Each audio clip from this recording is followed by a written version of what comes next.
करके पढ़ेंगे। पहले बेसिक इंट्रोडक्शन लिख लेते हैं। अब अभी नोट्स का कोई काम नहीं है, आपको कॉपी के अंदर लिखना है। अभी नोट्स की जरूरत नहीं है, साइड में रख दो। चलिए लिखिए। हाँ, लिखिए इसमें प्राकृतिक रूप से पाए जाने वाले प्राकृतिक रूप से पाए जाने वाले पेड़ पौधों को प्राकृतिक रूप से पाए जाने वाले पेड़ पौधों को वनस्पति कहते हैं। प्राकृतिक रूप से पाए जाने वाले पेड़ पौधों को वनस्पति कहते हैं। Naturally found plants and trees naturally found plants and trees are called vegetation. Naturally found plants and trees are called vegetation. वनस्पति कहते हैं। वनस्पति को बहुत से कारक प्रभावित करते हैं।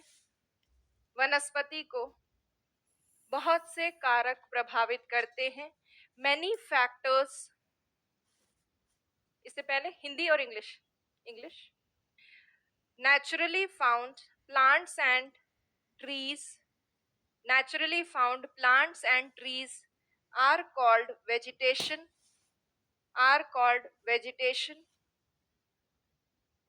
many factors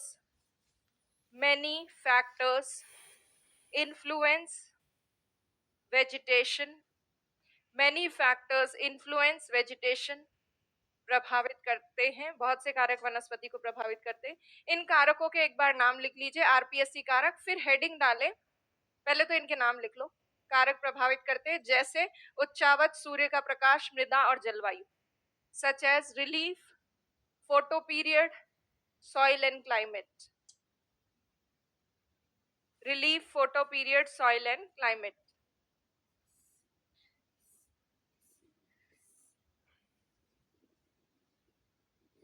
relief, photo period, soil and climate.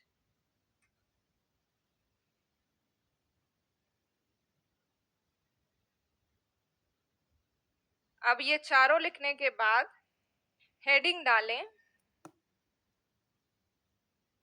लिख लिए सबने? अब हेडिंग डालिए, वनस्पति को प्रभावित करने वाले मुख्य कारक या प्रमुख कारक। वनस्पति को प्रभावित करने वाले प्रमुख कारक। हेडिंग डालिए, major factors affecting vegetation. Major factors affecting vegetation, प्रभावित करने वाले, वनस्पति को प्रभावित करने वाले प्रमुख कारक। उसमें हेडिंग डालिए सबसे पहले उच्चावच रिलीफ। उच्चावच रिलीफ, उच्चावच रिलीफ। रिलीफ की हेडिंग डाल ली। अब हम रिलीफ फीचर्स को डिस्कस करते हैं। उच्चावच को डाल लिया ना सबने हेडिंग? रिलीफ या उच्चावच का मतलब होता है ऊंचे और नीचे स्थान। ऊंचे नीचे स्थान, जैसे कहीं पे पर्वत होते हैं, कहीं मैदान होते हैं, कहीं कुछ और तटवर्ती क्षेत्र वगैरह होता है, coastal region. So different type of relief features हमें देखने को मिलते हैं। उच्चावच जितना अनुकूल होगा, फेवरेबल होगी अगर रिलीफ फीचर्स, तो वेजिटेशन की ग्रोथ ज्यादा होती है, वनों का विकास आदि ज्यादा होता है।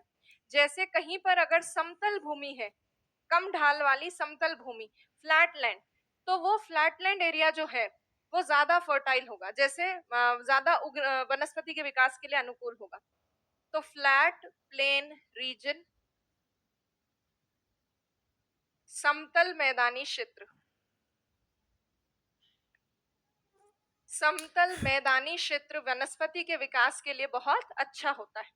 उसके अलावा पर्वतीय क्षेत्र भी उच्चावच का पार्ट है, रिलीफ फीचर्स का पार्ट है।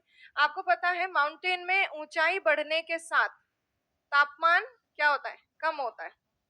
तापमान कम होता है, और ऊंचाई के साथ अगर तापमान कम हो रहा है, टेम्परेचर कम हो रहा है, इसका मतलब अलग अलग हाइट पे आपको अलग अलग वनस्पति मिलेगी। नीचे के कुछ भाग में मान लो उष्ण कटिबंधीय वनस्पति है, ट्रॉपिकल वेजिटेशन है। उससे थोड़ा ऊपर जाओगे, उपोष्ण कटिबंधीय वनस्पति मिलेगी, सब ट्रॉपिकल वेजिटेशन। उससे थोड़ा और ऊपर जाओगे तो शीतोष्ण कटिबंधीय वनस्पति। शीतोष्ण कटिबंधीय टेम्परेट वेजिटेशन। उसके भी ऊपर चले जाओगे आपको मिलेगी टुंड्रा वेजिटेशन, टुंड्रा जो ठंडे क्षेत्र में होती है। तो इस तरह से ऊंचाई के साथ पर्वतीय क्षेत्रों में आपको विभिन्न प्रकार की वनस्पति देखने को मिलती है। तो पर्वत एक ऐसा उच्चावच है, माउंटेन एक ऐसा रिलीफ फीचर है जो वेराइटी ऑफ वेजिटेशन हमें दिखाता है, वनस्पति की विभिन्न प्रजातियां हमारे सामने लेकर आता है। तो पर्वतों पर विभिन्न प्रकार की डिफरेंट टाइप्स की वेजिटेशन देखने को मिलती है। फिर जो तटवर्ती क्षेत्र है, कोस्टल रीजन, वो भी एक रिलीफ फीचर है। कोस्टल रीजन जैसे रिलीफ फीचर में एक विशेष वनस्पति का विकास होता है जो खारे और मीठे दोनों तरह के जल में जीवित रह सकती है और इस वनस्पति की जड़ें पानी से ऊपर की तरफ निकल कर आती है। ऐसी वनस्पति, विशेष वनस्पति को कहते हैं मैंग्रोव। मैंग्रोव, तो तटवर्ती क्षेत्र में मैंग्रोव जैसी विशेष वनस्पति का विकास होता है। तो उच्चावच परिस्थितियां अनुकूल होने पर वनस्पति का विकास अधिक होता है। फेवरेबल रिलीफ फीचर्स में वेजिटेशन की ग्रोथ ज्यादा होती है। दूसरी चीज, जैसा रिलीफ फीचर वैसी वेजिटेशन, जैसी उच्चावच परिस्थितियां वैसी वनस्पति। तटवर्ती क्षेत्र में मैंग्रोव जैसी विशेष वनस्पति, मैदानी क्षेत्र में सब तरह की वनस्पति विकसित होती है। और ये जो पर्वतीय क्षेत्र है, यहाँ नीचे से ऊपर तक वनस्पति के प्रकारों में बहुत भिन्नता होती है, बहुत डिफरेंट टाइप्स ऑफ वेजिटेशन देखने को मिलती है बॉटम टू टॉप। तो ये रिलीफ फीचर्स का प्रभाव हो गया वनस्पति के ऊपर। क्लियर है ये? लिखते हैं इसके बारे में। लिखिए, अनुकूल जलवायु परिस्थितियों, जलवायु नहीं, अनुकूल उच्चावच परिस्थितियों में, अनुकूल उच्चावच परिस्थितियों में वनस्पति का विकास अधिक होता है। अनुकूल उच्चावच परिस्थितियों में वनस्पति का विकास अधिक होता है। More growth of vegetation takes place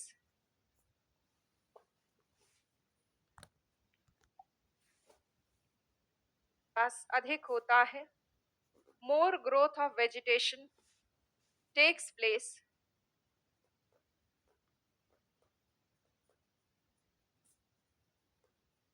more growth of vegetation takes place in favorable relief conditions, in favorable relief conditions, favorable relief conditions वनस्पति का विकास अधिक होता है।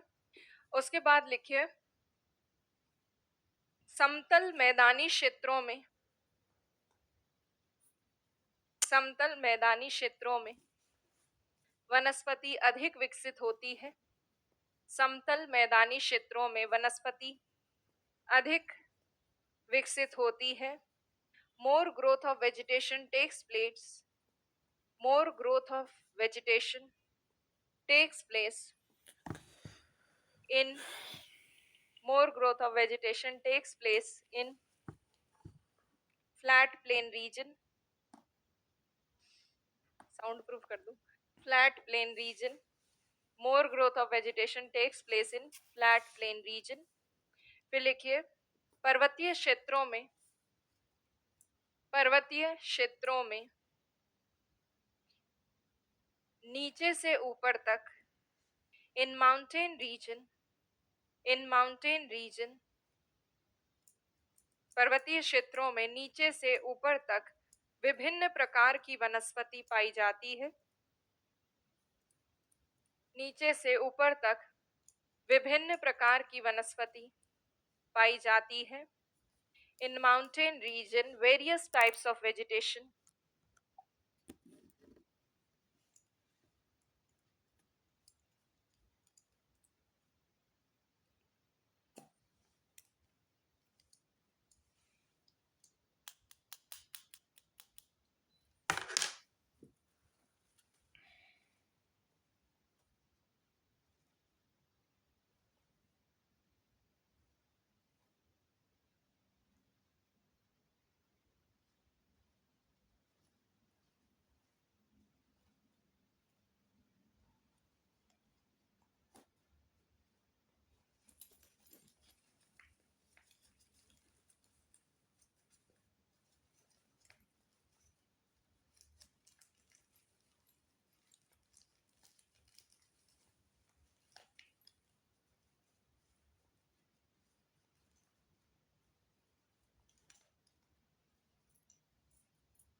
place in flat plain region.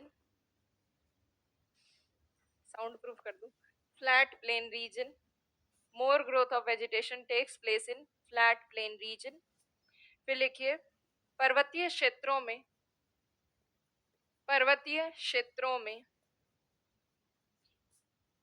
नीचे से ऊपर तक in mountain region पर्वतीय क्षेत्रों में नीचे से ऊपर तक विभिन्न प्रकार की वनस्पति पाई जाती है. नीचे से ऊपर तक विभिन्न प्रकार की वनस्पति पाई जाती है. In mountain region, various types of vegetation is found. Various types of vegetation is found from bottom to top. From bottom to top. उसके बाद लिखिए तटवर्ती क्षेत्रों में मैंग्रोव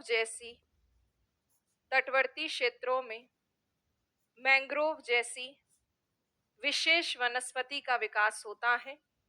तटवर्ती क्षेत्रों में मैंग्रोव जैसी विशेष वनस्पति का विकास होता है. In coastal region, special vegetation called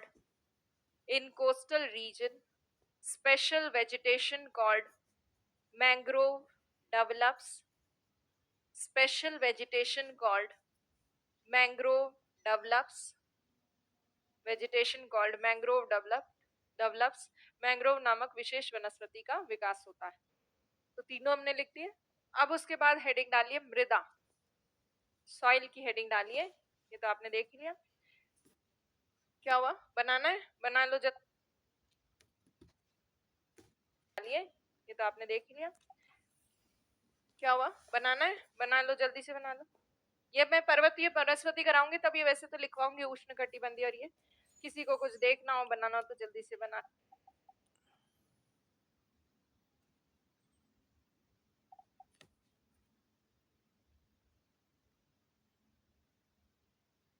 क्योंकि रेनी सीजन में जो है ये रायता और दही. ये ग्रीन मेरा तो व्हाइट का शेड है. Mine is white. शांति का कलर व्हाइट है. अच्छा. हाँ भड़का रहे हो? हाँ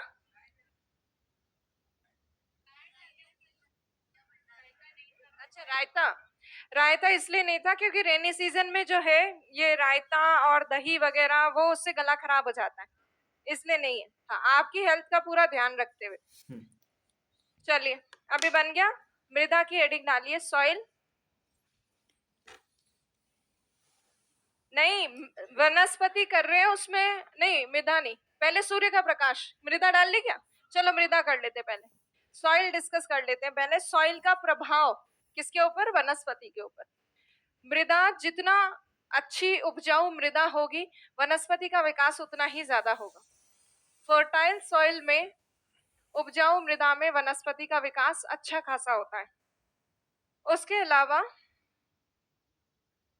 मृदा जो है इसमें अगर देखें आप शुष्क मृदा जैसी मृदा, अगर मिट्टी के पास खुद के पास ही नमी नहीं होती तो वो उसमें ऐसी वनस्पति का विकास होता है जिसमें थोड़ा मॉइस्चर कम होता है, जो कि कम जल की स्थिति में या कम नमी की स्थिति में भी जीवित रह सकती है.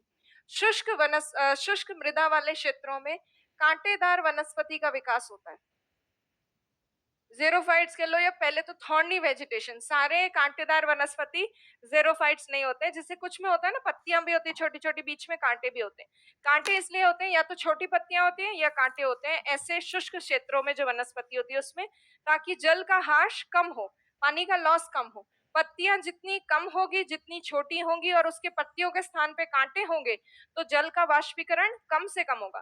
पेड़ पौधे के अंदर पानी खूब ज्यादा स्टोर्ड रहेगा. इसीलिए शुष्क मृदा वाले क्षेत्रों में, एरिड सॉइल वाले रीजन्स में कांटेदार वनस्पति का विकास होता है. लेटेराइट जैसी मृदा जो है ये उपजाऊ नहीं होती माना. और इसमें हम कोई फसल वगैरह तो नहीं उगा सकते।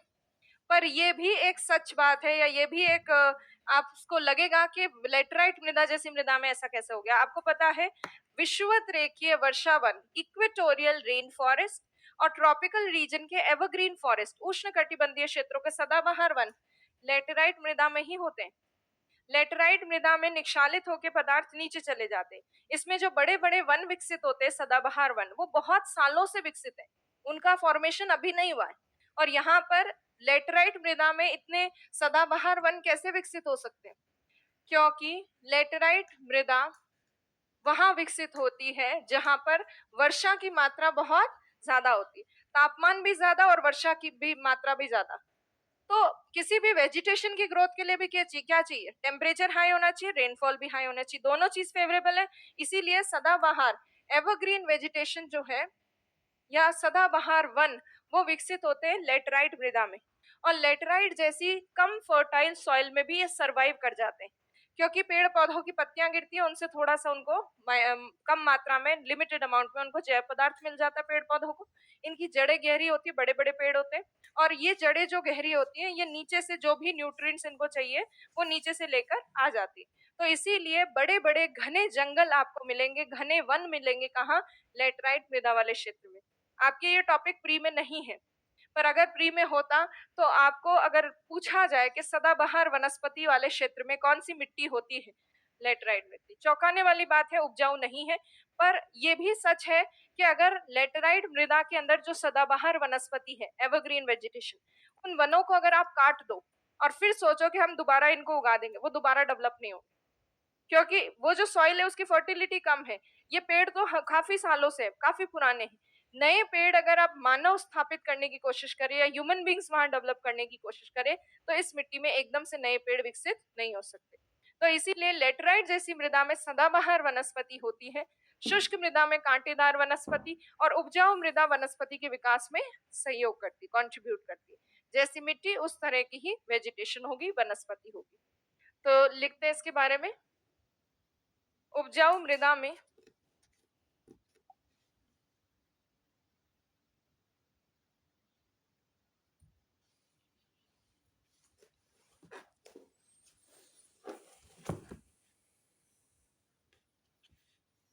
उपजाऊ मृदा में वनस्पति का विकास अधिक होता है। उपजाऊ मृदा में वनस्पति का विकास अधिक होता है। More growth of vegetation takes place in fertile soil. More growth of vegetation takes place in fertile soil. More growth of vegetation takes place in fertile soil. उपजाऊ मृदा में वनस्पति का विकास अधिक होता है। शुष्क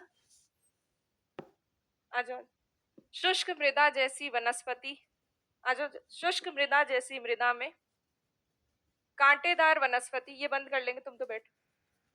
शुष्क क्यों? तो आ जाती तो मैं चुप नहीं हो रही थी। बोल देते मैम चुप हो जाओ। नॉक कर दिया करो तुम लोग, ये खोल देंगे अगर हम लोग नहीं खोल पाए तो। चलो, शुष्क मृदा में कांटेदार वनस्पति का विकास होता है। शुष्क मृदा में कांटेदार वनस्पति का विकास होता है। Thorny vegetation develops in arid soil. Thorny vegetation develops in arid soil. शुष्क मृदा में कांटेदार वनस्पति का विकास होता है। लेटेराइट मृदा में सदाबहार वन पाए जाते हैं। लेटेराइट मृदा में सदाबहार वन पाए जाते हैं। Evergreen forests are found in laterite soil. Evergreen forests are found in laterite soil. Forests are found in laterite soil. तो ये हो गया सॉइल वाला टॉपिक। अब हम बात करते हैं फोटो पीरियड।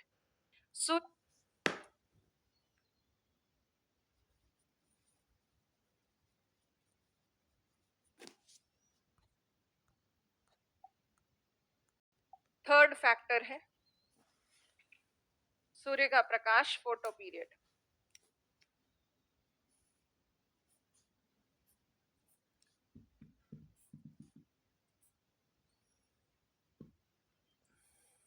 यहाँ नहीं दिख रहा हो तो तुम्हारी जगह आ जाओ, इधर जाओ जाओ। फोटो पीरियड सूर्य के प्रकाश के लिए हेडिंग डाल लो। वहां जगह है ना? नहीं तो वहां जगह है ना, इस बेंच में, बेंच में भी तो जगह है। वो देखो बेंच पे भी जगह है, स्टूल। फोटो पीरियड सूर्य का प्रकाश। तुम्हारा बैच C5 नहीं होना चाहिए, तुम्हारा बैच का नाम होना चाहिए हो बैच। बस हो करते रहते हो। तुम्हारा देखो पढ़ लो, नहीं तो तुम्हारा रिजल्ट आएगा ना तो बाकी लोग करेंगे हो ऐसा रिजल्ट ना आ जाए। हाँ, पढ़ लो अभी समय रहते। हाँ, ऐसा नहीं आएगा, ऐसा आएगा हो। हाँ, ऐसा वाला आएगा पीछे वाला तुम्हारा पता नहीं क्या होगा। क्या क्या बात है, खाना घर पे ज्यादा बनाते हो, कुकर की सीटी की आवाज बहुत ज्यादा पसंद है। Very good, good going, keep cooking, आगे काम आएगी। चलो, सूर्य का प्रकाश, किसी भी वनस्पति के लिए सूर्य का प्रकाश बहुत आवश्यक होता है। क्या करते हैं सूर्य का प्रकाश से वनस्पति? प्रकाश संश्लेषण की क्रिया, फोटोसिंथेसिस का प्रोसेस होता है। जहां पे सूर्य का प्रकाश ज्यादा, वहां वेजिटेशन की ग्रोथ, वनस्पति का विकास भी ज्यादा होता है। इसका एक बेस्ट एग्जाम्पल है हिमालय के ढाल। हिमालय पर्वत के दो ढाल हैं, एक तो भारत की तरफ देखता हुआ और एक तिब्बत की तरफ देखता हुआ। भारत की तरफ देखता हुआ कौन सा ढाल है?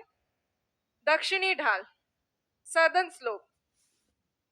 हिमालय का जो सदर्न स्लोप है, दक्षिणी ढाल है, वो दक्षिणी ढाल कर्क रेखा की तरफ देखता हुआ है, ट्रॉपिक ऑफ कैंसर की तरफ देखता हुआ। क्योंकि इंडिया की तरफ देखता हुआ है तो इंडिया में ही आगे कर्क रेखा है, ट्रॉपिक ऑफ कैंसर, तो कर्क रेखा की तरफ देखता हुआ है सदर्न स्लोप। इसीलिए दक्षिणी ढाल पर सूर्य का प्रकाश जो है वो ज्यादा प्राप्त होता है। ज्यादा सूर्य के प्रकाश के कारण हिमालय के दक्षिणी ढाल पर, सदर्न स्लोप पर वनस्पति का विकास ज्यादा होता है। उत्तरी ढाल की तुलना में दक्षिणी ढाल पे वनस्पति ज्यादा विकसित होती है। तो ये एक बेसिक से पॉइंट है, जहां पे ज्यादा वेजिटेशन को सूर्य का प्रकाश, सनलाइट मिलेगी, वहां ज्यादा ग्रोथ होगी। अगर ओवरऑल अर्थ में हम देखें, सबसे ज्यादा वनस्पति का विकास होता है विषुवत रेखीय क्षेत्र में, फिर उष्ण कटिबंधीय क्षेत्र में, और जैसे जैसे हम ध्रुवों की तरफ जाते वैसे वैसे वनस्पति का विकास थोड़ा कम होता है कंपेयर टू इक्वेटोरियल रीजन। इसीलिए विश्व में सर्वाधिक जैव विविधता वाले क्षेत्र विषुवत रेखा के आसपास ही मिलेंगे। सबसे ज्यादा बायोडाइवर्सिटी, सबसे ज्यादा घने वन, सदाबहार वन इक्वेटोरियल और ट्रॉपिकल रीजन्स में ही मिलते हैं। तो चलिए लिखते हैं सूर्य के प्रकाश के बारे में। इसमें लिखिए, जिन क्षेत्रों में सूर्य का प्रकाश अधिक प्राप्त होता है, जिन क्षेत्रों में सूर्य का प्रकाश अधिक प्राप्त होता है, the regions where more sunlight is received, the regions where more sunlight is received, सूर्य का प्रकाश अधिक प्राप्त होता है, वहां वनस्पति का विकास अधिक होता है, वहां वनस्पति का विकास अधिक होता है। The regions where more sunlight is received, more growth of vegetation takes place, more growth of vegetation takes place, वनस्पति का विकास अधिक होता है। उसके बाद लिखिए, सूर्य के प्रकाश का उपयोग वनस्पति, सूर्य के प्रकाश का उपयोग वनस्पति प्रकाश संश्लेषण के लिए करती है। सूर्य के प्रकाश का उपयोग वनस्पति प्रकाश संश्लेषण के लिए करती है। Vegetation uses sunlight for photosynthesis, प्रकाश संश्लेषण के लिए करती है।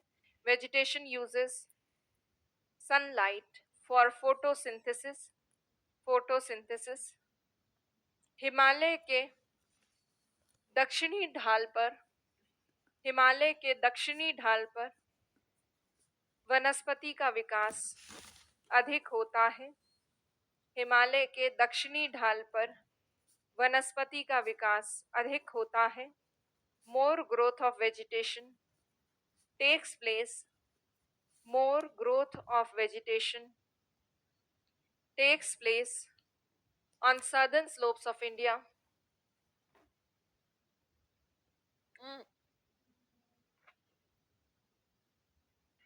Himalaya, southern slopes of Himalaya. थोड़ा तो अपना भी लॉजिक लगा दिया करो।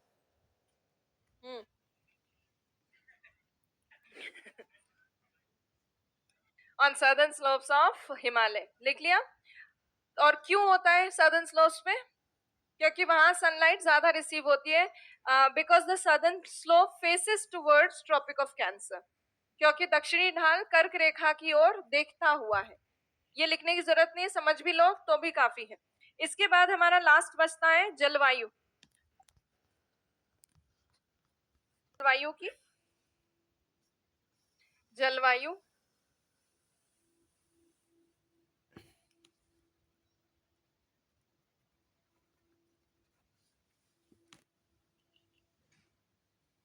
क्लाइमेट के दो प्रमुख तत्वों के बारे में मैं आपको बता चुकी हूँ, तापमान और वर्षा।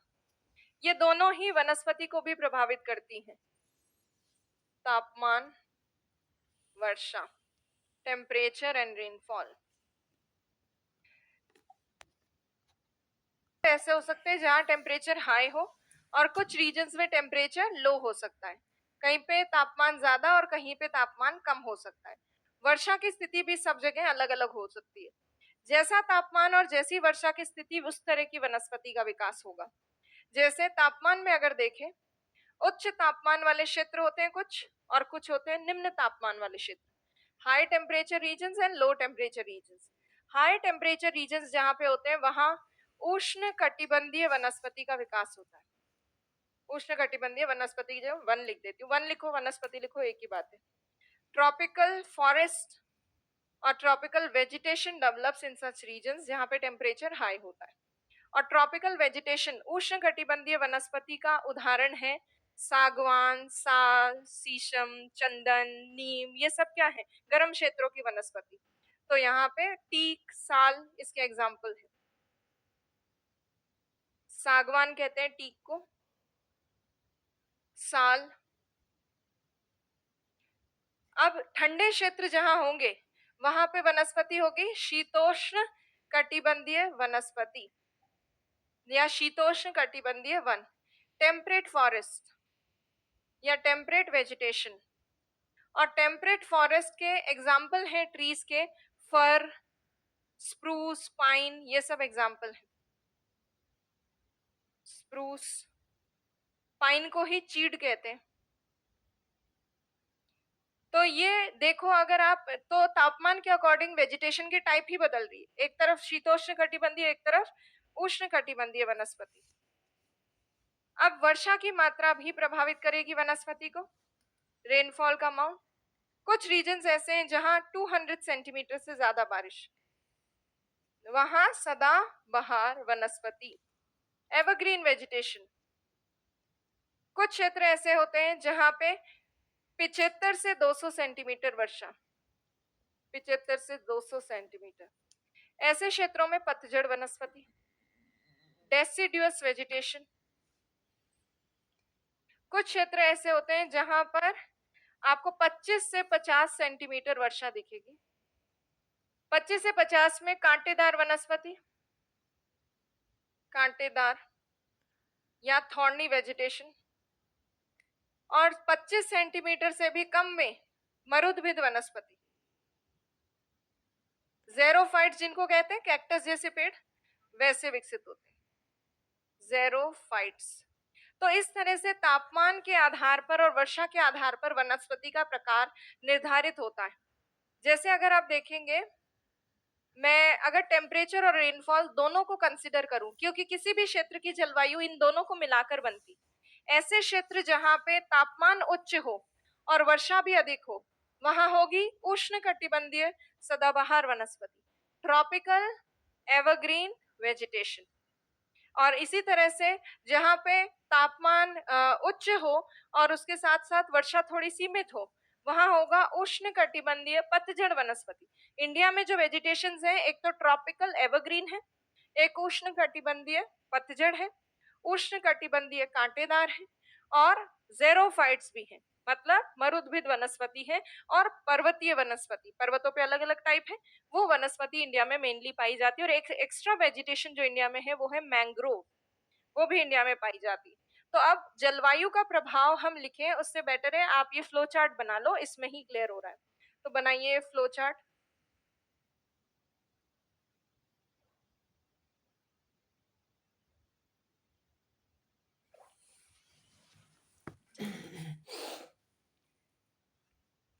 दिख रहा है ऐसे? हाँ, six sense, very good.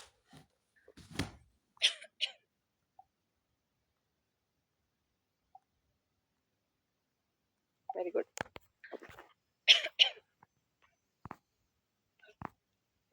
Temperate में और ज्यादा ठंडा होता है तो वो अल्पाइन में पहुंच जाता है, टुंड्रा अल्पाइन। जैसे अपन पढ़ते हैं शीतोष्ण कटिबंधीय क्षेत्र, फिर ध्रुवीय क्षेत्र आ जाते हैं, तो ध्रुवीय क्षेत्र में होती है टुंड्रा वेजिटेशन या अल्पाइन ऊंचे पर्वतों वाली वेजिटेशन।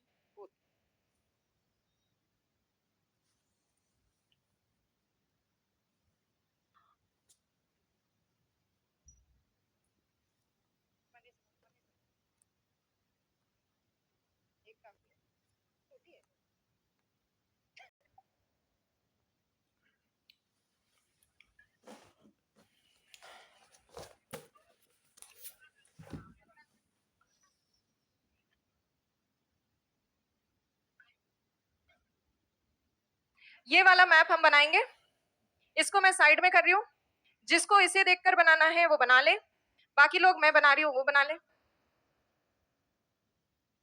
ड्रॉ करो इसको।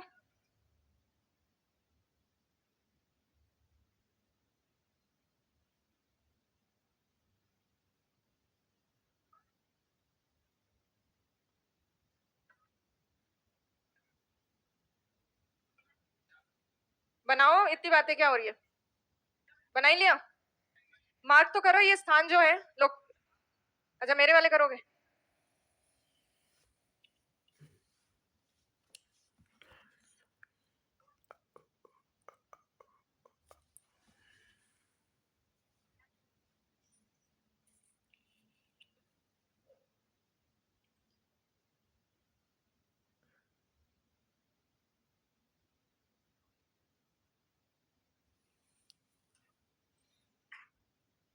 ये है पर्वतीय मृदा, फॉरेस्ट सॉइल, वन और पर्वतीय मृदा, वन और पर्वतीय मृदा क्या, पर्वतीय मृदा केवल। और ये है सदाबहार वनस्पति, एवरग्रीन वेजिटेशन, एवरग्रीन वेजिटेशन यहाँ पे भी है थोड़ी सी, और बाकी इधर नॉर्थ ईस्ट इंडिया में।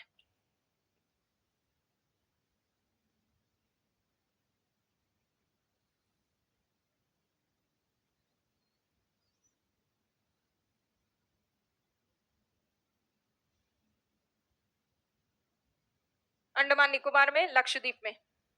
और इसके अलावा शुष्क या फिर कांटेदार वनस्पति पाई जाती है यहाँ इन क्षेत्रों में, थॉर्नी वेजिटेशन। बाकी इंडिया में पतझड़ वनस्पति, तटवर्ती क्षेत्र पे मैंग्रोव वनस्पति, मैंग्रोव वेजिटेशन। मैंग्रोव वनस्पति इस तरफ भी है वैसे, इस मैप में तो नहीं ड्रॉ कर रखी, गुजरात महाराष्ट्र इनके कोस्टल रीजन पे भी है मैंग्रोव। तो ये ड्रॉ कीजिए, फिर मैं लिखती हूँ इनके नाम।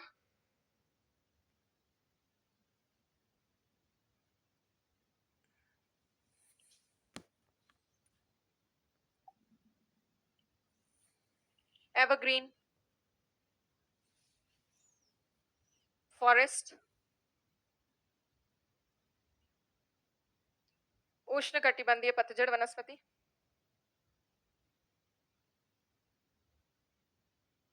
Tropical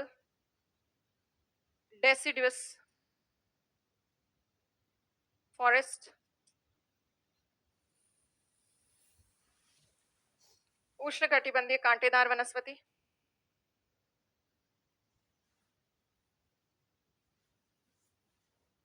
tropical thorny vegetation,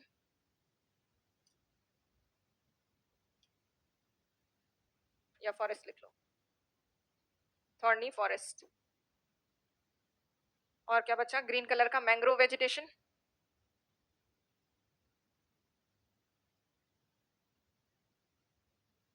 colour नहीं है तो कोई बात नहीं, बिना कलर के बना लो, मैंने तो पीले रंग से बनाया बस। अरे पीला तो मैं बोर्ड बोर्ड पे पीले से लिख रही हूँ, तुम किसी से भी लिख लो। बोर्ड, हरे बोर्ड पे तो पीले से लिखना पड़ेगा ना।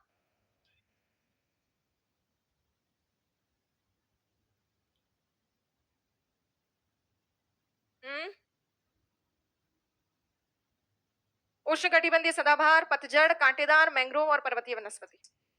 लिख लो नाम सब।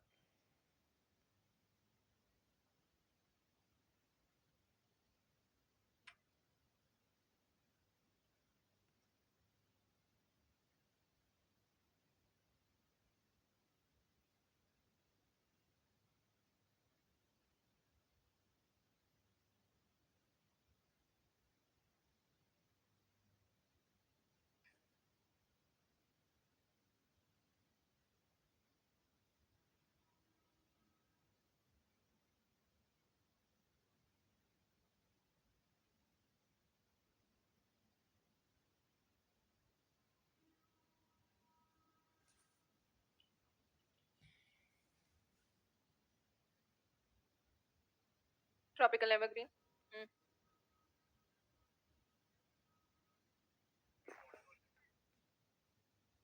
कौन सा वाला? मैंने दोबारा थोड़ी लिखा। ट्रॉपिकल डेसिडस, देन ये कांटेदार, then this green colour mangrove, this is mangrove. हाँ, मैंग्रोव किसी और सिंबल से बनाओ ना, बनाया नहीं तुमने तो मैंग्रोव। डॉलर या ट्रायंगल बना लो कोस्टल रीजन पे, ये ग्रीन कलर है ना, green spots on coastal region.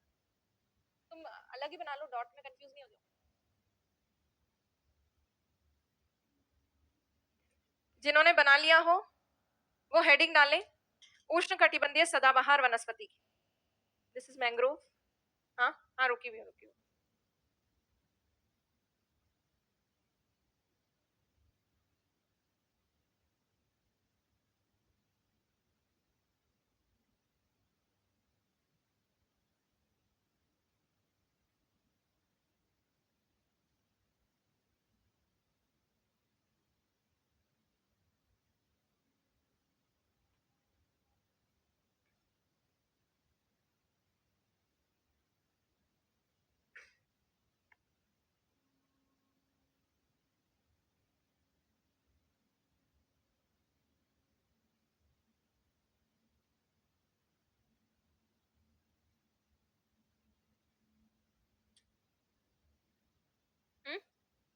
कौन सा हेडिंग? ये तो वेजिटेशन ऑफ इंडिया तो डाल लिया ना हेडिंग। अब लिखना है उसका हेडिंग, इसकी डालनी है tropical evergreen vegetation. Tropical evergreen vegetation की हेडिंग डालनी है, उष्णकटिबंधीय सदाबहार वनस्पति। बना रहे हैं, जल्दी बना लो।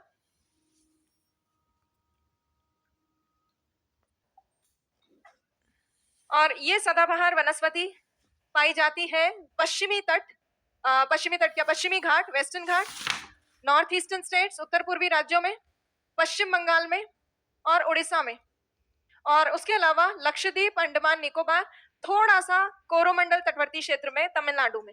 हालांकि ये कोरोमंडल कोस्टल रीजन में एग्जैक्ट एवरग्रीन वेजिटेशन नहीं है, सेमी एवरग्रीन वेजिटेशन है, सेमी एवरग्रीन एवरग्रीन वेजिटेशन, या फिर आप इसको कह सकते हो मिश्रित सदाबहार वनस्पति। इसमें कुछ पेड़ सदाबहार है, कुछ पेड़ बीच बीच में पतझड़ भी है, मिक्स्ड फॉरेस्ट है। यहाँ पे कोरोमंडल तट पे पूर्ण रूप से कंप्लीट एक सदाबहार वन वाला क्षेत्र नहीं मिलता, उसमें मिक्स्ड फॉरेस्ट मिलता है, जिसमें कुछ पेड़ एवरग्रीन है, कुछ पेड़ पतझड़ है। तो ये वाला जो है, ये कई बार हम मार्क नहीं भी करते, जैसे जब बताते हैं सदाबहार वन, तो इन द्वीपों पर, आइलैंड्स पे, वेस्टर्न कोस्टल, वेस्टर्न घाट्स पे, north eastern states, West Bengal, Orissa, इन क्षेत्रों में बताते हैं। बाकी इसमें कई बार नहीं भी बताते। इसमें अगर लिखो तो आप लिख सकते हो इसमें मिश्रित वन या फिर सेमी एवरग्रीन फॉरेस्ट पाए जाते हैं। अब इस वनस्पति को डिटेल में डिस्कस करते हैं। सदाबहार वन जहां है, इसका नाम क्या है? उष्ण कटिबंधीय सदाबहार वन। सदाबहार वनस्पति तो तब पाई जाएगी जहां बारिश की मात्रा ज्यादा हो, 200 सेंटीमीटर से ज्यादा, प्लस ये उष्ण कटिबंधीय है, ट्रॉपिकल वेजिटेशन। ट्रॉपिकल वेजिटेशन में टेम्परेचर हाई होगा। तो ये वनस्पति उच्च तापमान वाले क्षेत्रों में पाई जाती, 26 डिग्री से 27 डिग्री सेल्सियस के आसपास, मतलब लगभग 25 डिग्री सेल्सियस से ज्यादा रहता है टेम्परेचर। हाई रेनफॉल और हाई टेम्परेचर की कंडीशंस में तापमान भी ज्यादा, वर्षा भी ज्यादा, दोनों चीजें फेवरेबल है वनस्पति के विकास के लिए, दोनों अच्छी है। तो इसीलिए इस एरिया में वनस्पति का विकास बहुत अच्छा खासा होता है। यहाँ पे बहुत घने वन, सघन वन विकसित होते हैं। घने वन, डेंस फॉरेस्ट, सघन वन यहाँ विकसित होते हैं। इतने घने होते हैं ये वन के पास पास इतने सारे खूब सारे पेड़ होते हैं और इतने डेंस फॉरेस्ट होते हैं कि नीचे की तरफ छाया रहती है, सूर्य का प्रकाश नीचे आ ही नहीं पाता ज्यादा मात्रा में। इसीलिए हर पौधे पौधे को सूर्य का प्रकाश चाहिए, हर ट्री को सूर्य का प्रकाश चाहिए। तो हर ट्री की कोशिश क्या रहती है कि हाइट ज्यादा से ज्यादा बढ़ाए, जितना ऊंचा पेड़ होगा उसको उतना ज्यादा सूर्य का प्रकाश मिल पाएगा। इसीलिए यहाँ के पेड़ों में कंपटीशन रहता है, प्रतिस्पर्धा रहती है हाइट बढ़ाने की। इसीलिए यहाँ बहुत ऊंचे ऊंचे वृक्ष पाए जाते हैं, टॉल ट्रीज। ऊंचे वृक्ष में यहाँ 45 से 65 मीटर तक ऊंचे आपको वृक्ष मिल जाएंगे। 45 से 65 मीटर ऊंचे भी वृक्ष मिलते हैं, बहुत ऊंचे। और इन्हीं वृक्षों पर बेलें, लताएं, ये जो होती है ना ऐसे ऊपर चढ़ती हैं पेड़ के सारे, वो भी होती है। उनको कहते हैं एपीफाइट्स। ये जो बेलें ऊपर चढ़ रही हैं, तो यहाँ एपीफाइट्स भी पाई जाती है। अब इस वनस्पति को हम सदाबहार कह रहे हैं। सदाबहार का मतलब क्या होता है कि पेड़ कभी पत्ते ना गिराए। सदाबहार का मतलब है कि उस एरिया में जो वन है, उस एरिया के जो पेड़ पौधे हैं, सारे पेड़ पौधे एक साथ अपने पत्ते नहीं गिराते। पत्ते गिराएंगे, सबका जो जो साइकिल रहेगा उसके अकॉर्डिंग पत्ते गिरेंगे, पर कोई भी पेड़ एक साथ अपने सारे पत्ते नहीं गिराता। कोई भी पेड़ जो होता है उसके ऊपर पत्तियां एक लिमिटेड टाइम पीरियड के लिए रहती है।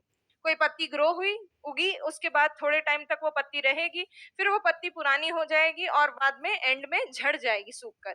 तो ये एक नॉर्मल प्रोसेस है पत्तियों का। कोई भी लीफ सदा के लिए पेड़ पे नहीं रहती है, पर पेड़ में कुछ लीव्स टूटती रहती है, नई लीव्स आती रहती है। तो पेड़ पूरा का पूरा आपको कभी भी खाली नहीं मिलेगा, तो इसीलिए इसको सदाबहार वनस्पति कह रहे हैं। अब यहाँ इस एरिया में रेनफॉल इतनी ज्यादा है, 200 सेंटीमीटर से ज्यादा। इतनी भारी बारिश को सहने के लिए पेड़ पौधों की लकड़ी भी स्ट्रांग होनी चाहिए। अगर कमजोर सी लकड़ी होगी तो इतनी बारिश से पेड़ पौधों की लकड़ी गलकर टूट जाएगी। इसीलिए यहाँ के पेड़ पौधों की लकड़ी होती है हार्डवुड, कठोर लकड़ी वाले वृक्ष होते हैं यहाँ पर, कठोर लकड़ी। यहाँ पर कठोर लकड़ी वाले वृक्षों के अलावा यहाँ इतने सारे वैरायटी है पेड़ों की, इतनी सारी विविधता है यहाँ पर, अलग अलग प्रकार के पेड़ पौधे यहाँ देखने को मिलते हैं। और उन्हीं घने वनों के अंदर बहुत सारे जीव जंतु भी रहते हैं, डिफरेंट टाइप्स ऑफ एनिमल्स। तो यहाँ जैव विविधता बहुत अधिक पाई जाती है। जैव विविधता, बायोडाइवर्सिटी बहुत हाई है यहाँ। उसके अलावा यहाँ पर अलग अलग वैरायटी है पेड़ों की। तो ऐसे वनों में, सदाबहार वन में अगर आप चले जाओ तो एक पेड़ आपको यहाँ मिल रहा है किसी एक प्रजाति का, वही प्रजाति का दूसरा पेड़ आपको हो सकता है बहुत दूर मिले, क्योंकि दूसरे डिफरेंट ट्रीज होंगे बीच बीच में। जैसे एक सदाबहार वनस्पति का या पेड़ का उदाहरण है रोजवुड। रोजवुड नाम का पेड़, मान लो आप ऐसे घने जंगल में चले जाओ, एक रोजवुड का पेड़ आपको यहाँ मिल रहा है, फिर बीच में खूब सारी दूसरी वेराइटीज है, उसके बाद दूसरा रोजवुड का पेड़ थोड़ा दूर कहीं मिलेगा। जरूरी नहीं है कि सारे लाइन से केवल रोजवुड ही लगे हुए हो, क्योंकि रोजवुड अकेला पेड़ नहीं है वहां पे, वहां बहुत तरह के पेड़ हैं। तो रोजवुड एक इधर मिलेगा, एक कहीं बहुत दूर मिलेगा। तो ऐसी स्थिति में अगर आप रोजवुड जैसी लकड़ी, मतलब पेड़ की लकड़ी का यूज करना चाहो कमर्शियली, तो रोजवुड को ढूंढना ही घने जंगल में बहुत बड़ा कार्य है। प्लस इतने ऊंचे ऊंचे पेड़ हैं, अगर कोई पेड़ गिराया जाए तो गिरने के लिए पेड़ को कितनी सारी जगह चाहिए। उसके अलावा इतने घने पेड़ हैं, पास पास पास पास खूब सारे, इतना घना वन है कि ऐसे घने वन में अगर आप कोई पेड़ तोड़ भी देते हो, काट भी देते हो, तो उसकी लकड़ी बाहर कैसे आएगी। उसके लिए बड़े बड़े ट्रक्स, बड़े बड़े कुछ अंदर जाने चाहिए ट्रांसपोर्टेशन के साधन, वो अंदर जा नहीं सकते। इसीलिए ऐसे पेड़ पौधों की लकड़ी का वाणिज्यिक उपयोग करना, कमर्शियल यूज करना इतना होता नहीं है, प्रॉपरली हो नहीं पाता, वाणिज्यिक दोहन संभव नहीं है। और वैसे भी अब आपको पता है एनवायरमेंट, पर्यावरण की दृष्टि से पेड़ पौधों को काटना, इस तरह के वनों में पेड़ पौधों को काटना मना है। फिर भी अगर अलाउड भी होता तो ऐसे जगह से, वनों में से लकड़ी निकाल कर लाना बहुत बड़ा टास्क है। इसीलिए कहीं पे भी रोजवुड का फर्नीचर अगर मिलता है बहुत महंगा बिकता है, क्योंकि रोजवुड एक ऐसी लकड़ी है जिसको निकालने में बहुत मेहनत करनी पड़ती है, इसीलिए रोजवुड का फर्नीचर महंगा होता है। तो यहाँ के पेड़ जो है या यहाँ की जो वनस्पति है वो कमर्शियली वाइबल नहीं है, मतलब कमर्शियली यूजेबल नहीं है इतनी ज्यादा, आप कह सकते हो इनका वाणिज्यिक दोहन संभव नहीं है। तो ये इस वनस्पति की मेन चीज है। इसके अलावा इसमें कौन कौन से पेड़ों की वैरायटी है? एक तो रोजवुड है, दूसरा है महोगिनी, एबोनी, व्हाइट केदार। ये यहाँ पाए जाने वाले कुछ प्रमुख पेड़ पौधों के उदाहरण हैं। तो अब ये सदाबहार वनस्पति समझ में आई पूरी। ये आरएस का अभी अभी जो मेंस का एग्जाम हुआ था सबसे लेटेस्ट, इसमें 5 नंबर में क्वेश्चन बना था सदाबहार वनों के बारे में या उनकी विशेषताओं के बारे में बताइए। तो आपके ये सीधा एग्जाम में मेंस में आता है, प्री में नहीं है, मेंस में है। तो लिखिए इसके बारे में। यह वनस्पति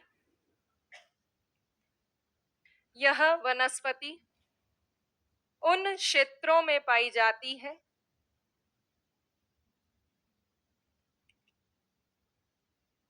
यह वनस्पति उन क्षेत्रों में पाई जाती है जहां this vegetation is found in the regions where this vegetation is found in the regions where उन क्षेत्रों में पाई जाती है जहां उच्च तापमान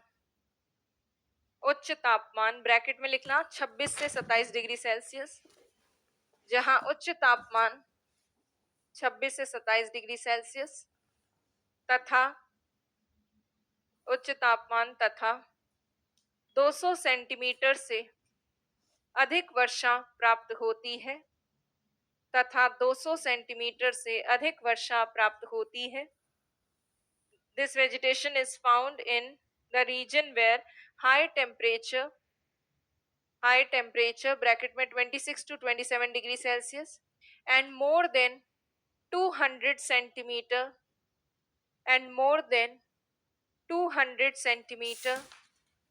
rainfall is received and more than 200 centimeter rainfall is received 200 centimetre rainfall is received. फिर लिखिए जल की उपलब्धता अधिक होने के कारण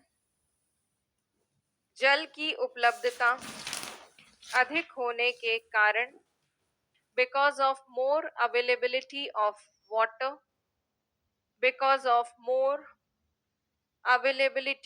water जल की उपलब्धता अधिक होने के कारण ये पेड़ नहीं, इस वनस्पति की प्रजातियां उपलब्धता अधिक होने के कारण इस वनस्पति की प्रजातियां because of more availability of water this vegetation variety इस वनस्पति की प्रजातियां किसी एक ऋतु में एक साथ अपने पत्ते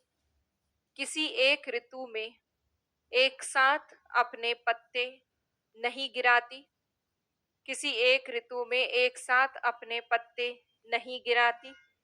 due to high water availability this vegetation variety does not shed its leaves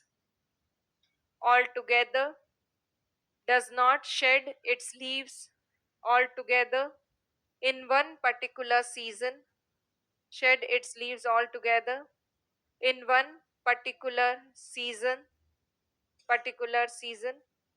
किसी एक ऋतु में एक साथ अपने पत्ते नहीं गिराती, अतः यह वनस्पति सदाबहार बनी रहती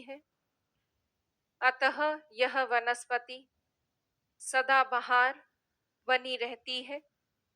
Therefore this vegetation remains evergreen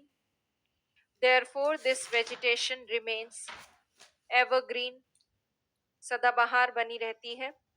उसके बाद लिखिए ये नहीं ये नहीं, इस क्षेत्र में सघन वन पाए जाते हैं। इस क्षेत्र में सघन वन पाए जाते हैं।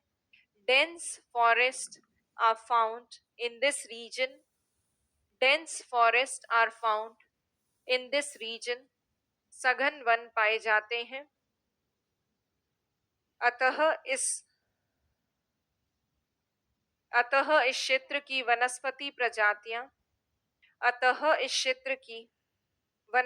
प्रजातियां therefore the vegetation varieties of this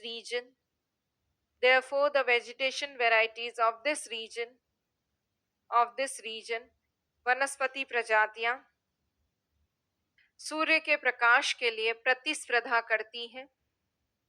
वनस्पति प्रजातियां सूर्य के प्रकाश के लिए प्रतिस्पर्धा करती हैं। Therefore, the vegetation varieties of this region compete for solar radiation, compete for sunlight, सूर्य के प्रकाश के लिए प्रतिस्पर्धा करती हैं। अतः यहाँ बारिश आ गई। अतः ज्यादा नहीं आई, भगवान साथ देगा, कोई बात नहीं। चलो लिखो, अतः यहाँ ऊंचे वृक्ष पाए जाते हैं। अतः यहाँ ऊंचे वृक्ष पाए जाते हैं। Therefore tall trees are found here. ऊंचे वृक्ष पाए जाते हैं। ब्रैकेट में वृक्षों की ऊंचाई लिख ले, 45 से 65 मीटर। 45 से 65 मीटर, 45 to 65 मीटर। हाँ, हाइट मीटर में बताते हैं ना, 45 to 65 मीटर। उसके बाद लिखो, क्या हो गया, टाइम हो गया तो क्या होगा, 2-4 मिनट में क्या होता है, लिखो। वैसे भी बारिश आ रही, कहाँ जाओगे भाग के। चलो लिखो, यहाँ कठोर लकड़ी वाले वृक्ष पाए जाते हैं। यहाँ कठोर लकड़ी वाले वृक्ष पाए जाते हैं। Hardwood trees are found here. कठोर लकड़ी वाले वृक्ष पाए जाते हैं। इस क्षेत्र में उच्च जैव विविधता पाई जाती है। इस क्षेत्र में उच्च जैव विविधता पाई जाती है। High biodiversity is found in this region. High biodiversity is found in this region. उच्च जैव विविधता पाई जाती है। उसके बाद लिखिए, इस वनस्पति का वाणिज्यिक दोहन संभव नहीं है। इस वनस्पति का वाणिज्यिक दोहन संभव नहीं है। This vegetation is not commercially viable. This vegetation is not commercially viable. दोहन संभव नहीं है। उसके बाद लिखिए, यहाँ की मुख्य वनस्पति प्रजातियां निम्नलिखित हैं। यहाँ की मुख्य वनस्पति प्रजातियां निम्नलिखित हैं।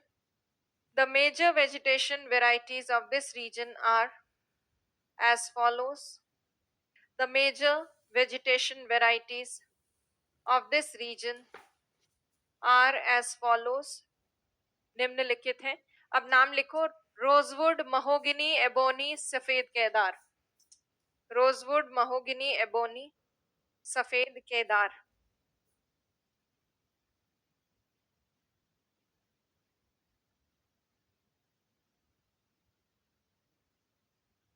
कहाँ है ये, रही ना।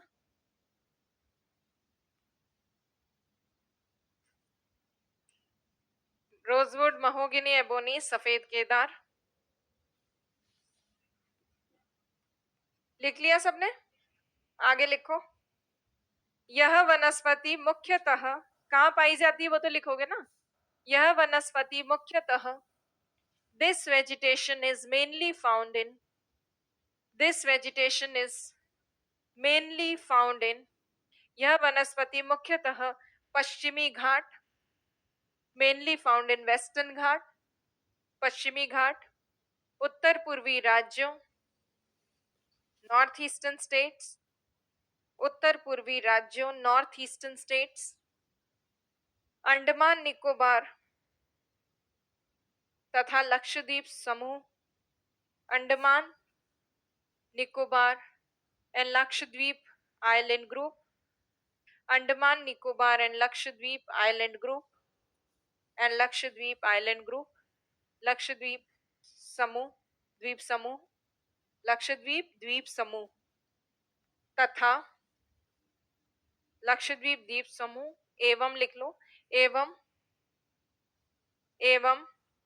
कोरोमंडल तटवर्ती क्षेत्र में मिश्रित सदाबहार वनस्पति पाई जाती है एवं कोरोमंडल तटवर्ती क्षेत्र में मिश्रित सदाबहार वनस्पति पाई जाती है and in Coromandel coastal region semi evergreen vegetation is found and in Coromandel coastal region semi evergreen vegetation is found मिश्रित सदाबहार वनस्पति पाई जाती है।